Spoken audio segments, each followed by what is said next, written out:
Resident Evil is a series that I would say we started at around the same time because we both had experience. So you played 7 first, right? Yes. Yeah, and I played 4 first. And I played 4 on my PS2, and I really, really liked it because I think I had it from like a friend who would let me borrow it or have it or whatever. Or I saw it at like a disc replay or a half price, and I picked it up for myself because I was like, I still have a PS2. And it became one of the single most fun gaming experiences for me. And you have to get used to like the standing in one place and shooting a gun, but it was so fun for me. Tank controls, yeah. And then David, Resident Evil 7. Yeah. I don't know how you got on that, honestly. I remember it was coming out, what was it, 2017? Yeah, it was 2017. It was like early it came out. Obviously, my friend Jason played the hell out of Resident Evil 4, like one that was new. Yeah. Like, we were friends for a long time, goodness gracious. But like, yeah. So I remember seeing it, but I never played it because I didn't really care for horror too much in those days. Sure.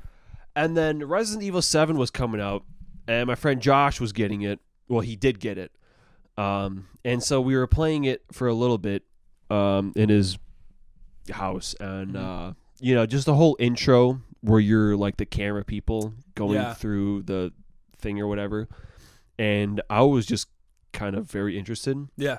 So I was like, forget it. We're going back to GameStop. I want to get this game too. It's a good hook. So we went back. I got Resident Evil 7, and then I played it myself.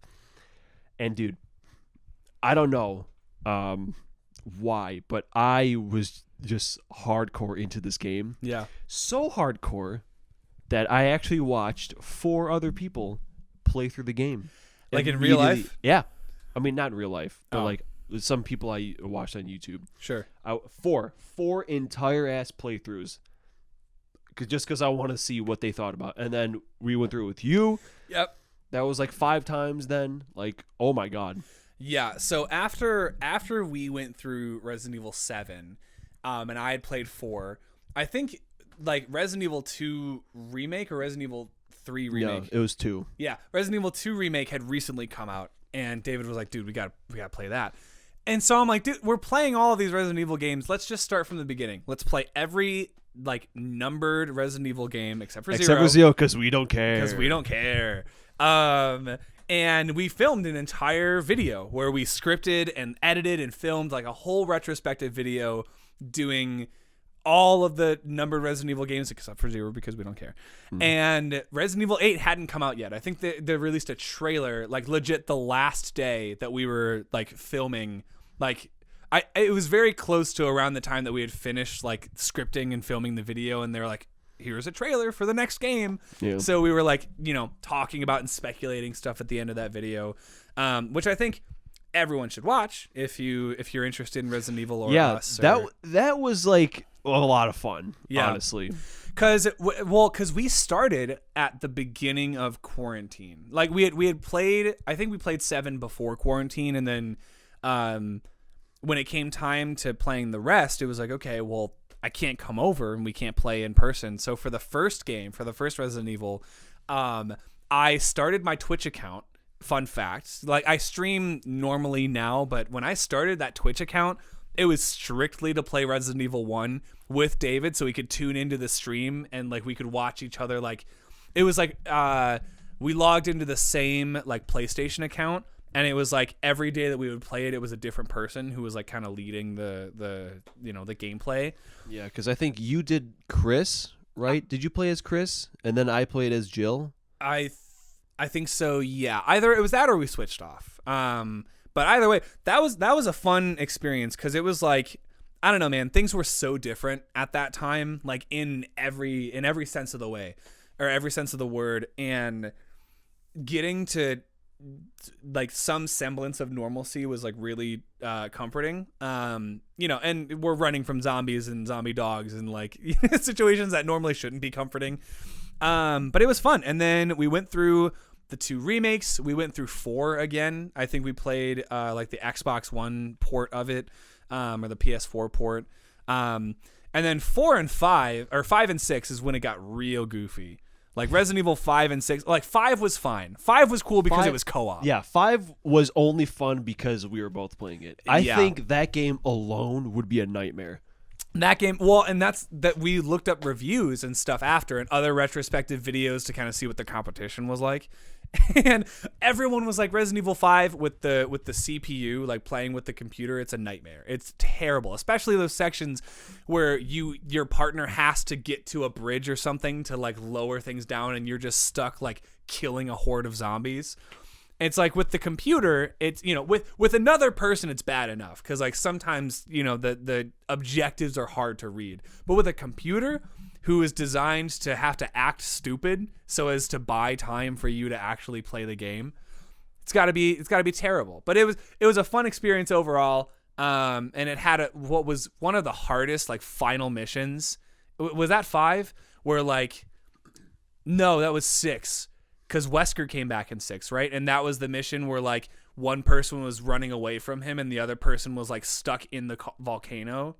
No, that was 5. That was 5. Was that the Chris story? That was the Chris story because that's where he punches the boulder. Yeah, the boulder. Oh my God, he punches the boulder in 5. Yeah, it was or 6. Was it 6? It was. I have a feeling it was. No, because Chris's story in the 6th game was with the guy, with the Wesker's. No. Yeah, just the random soldier dude. Yeah, and who ends up turning into a zombie at the end of the game. Yeah, so it was 5, where you're running away from, I think it's Wesker.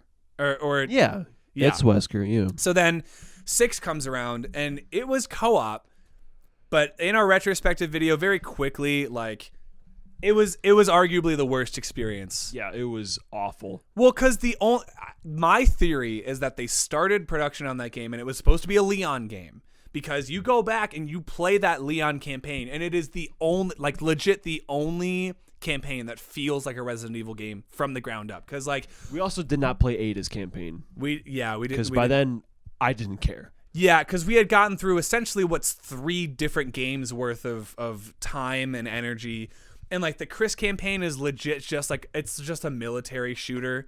It just feels like the campaign for like a Call of Duty game or, you know, whatever. And then the Albert Sun campaign is the weirdest out of all of them because it kind of feels like an Uncharted game because there's a lot of like traversal and you're jumping through like mountains and you're like climbing on platforms and stuff. And like we saved the Leon campaign for last, which I think was a good move because it ended up being like the best one. But yeah, it had spooky corridors and actual like zombie hordes that like moved slow, and it was cool. So I'm like, they started the Leon campaign and then they realized we don't have enough content to make a whole game, and they're like, oh shit, look at all these main characters that we have that we can use, except for Wesker's son, because who gives a shit? I don't remember his name. Who cares? But yeah, so you know, now we're playing through Resident Evil 8, and you know, I'm sure when we finally finish that, that'll be a whole episode on its own, is just talking about Resident Evil 8. But yeah, also we were wrong because we speculated that Leon would show up in 8 because it was an even game because he's in 2, 4, and 6. Yeah. Yeah, so I was hoping it would be another Leon game, but it was another Ethan game, and Chris shows up. And I haven't played through all of it, but I know there are a couple of really like genuinely scary parts. Yep. I just beat Dami Mommy. Yeah, I'm starting to sense a pattern in like the newest iterations of Resident Evil games where like, or it even happened in like 4, like the last enemy has to be a bulging mess of like veins and eyeballs and stuff. And, so I'm excited to finish Resident Evil, and we'll have more thoughts on that when we get there. But yeah, do you have anything else on Resident Evil? No. Okay. I think that just about does it.